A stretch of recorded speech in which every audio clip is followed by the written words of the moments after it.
Hello everyone, আপনারা সকলে কেমন আছেন? আশা করি ভালো আছেন। তো এখন বর্তমান যুগে ছাগলে খাবার জন্য একমাত্র উপায় হচ্ছে কবির পাত। সেজন্য যে কবির পাত নিতে সবাই চলে আসছে, তো আমরাও নিতে চলে আসলাম। আমার মা নিচ্ছে, আমিও তো চলে আসলাম। আমিও ঢাকা ধরে চলে আসছি কবির পাত নিতে। তাই তো দেখুন সবাই কবির পাত নিতে ব্যস্ত, মানে ছাগলের খাবার নেই বর্তমানে। সেই জন্য ছাগলের খাবার জন্য এই একমাত্র উপায় কবির পাত। কবির পাতেই এখন ছাগলের সম্মানটা বাঁচাইছে, না হলে ছাগল পোষা বর্তমান সিজনে বড় কঠিন, মানে কঠিন একদম। হ্যাঁ বলবো, তোমার অনুভূতি কি?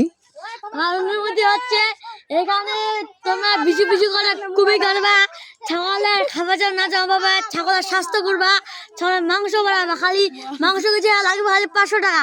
500 টাকা লাগালে মাংস হাজার হাজার মাংস কিনে হ্যাঁ হাজার হাজার। এই যে দেখুন চারপাশে শুধু কবি, আমাদের এদিকে চারপাশে শুধু কবির ক্ষেত। কবির বর্তমানে কত কেজি?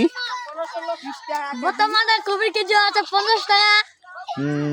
এই যে রঙেন সার দিয়েছে।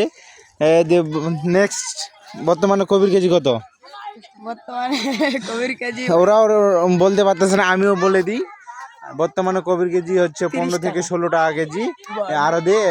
আর যারা খুচরা নিতে চায় তারা কিন্তু 20 টাকা করে নেয়। তাই তো দেখুন তারা আড়তের জন্য কবি কাটতেছে। এগুলো আমাদের এদিকে কবিগুলা সারা বাংলাদেশে চলে যায় দেখুন। ধন্যবাদ। ভিডিওটি ভালো লাগলে লাইক কমেন্ট শেয়ার করে থাকবেন। ধন্যবাদ সকলকে। এই যে দেখুন কবির সাইজ, এই যে কবি দেখুন, দেখুন আর কি কবি কবি, শুধু কবি আর কবি।